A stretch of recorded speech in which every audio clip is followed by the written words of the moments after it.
I have therefore chosen this time and place to discuss a topic on which ignorance too often abounds and the truth too rarely perceived, and that is the most important topic on earth, peace.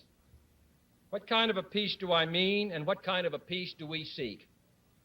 Not a Pax Americana enforced on the world by American weapons of war, not the peace of the grave or the security of the slave.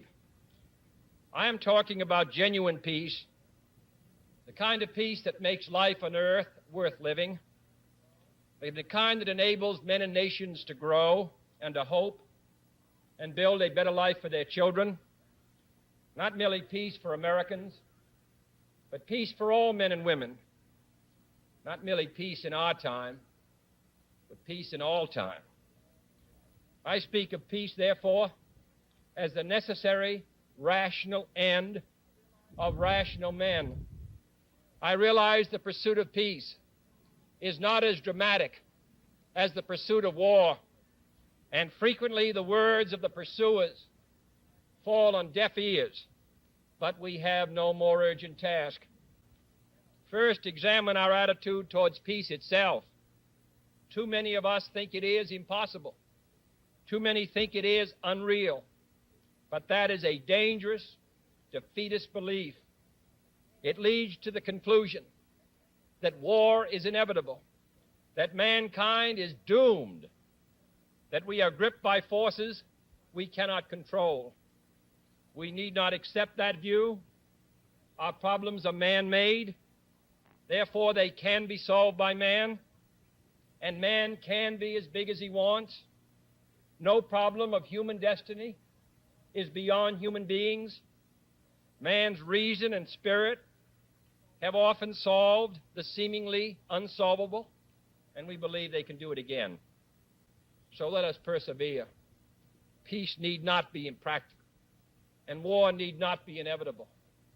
By defining our goal more clearly, by making it seem more manageable and less remote, we can help all people to see it, to draw hope from it, and to move irresistibly towards it.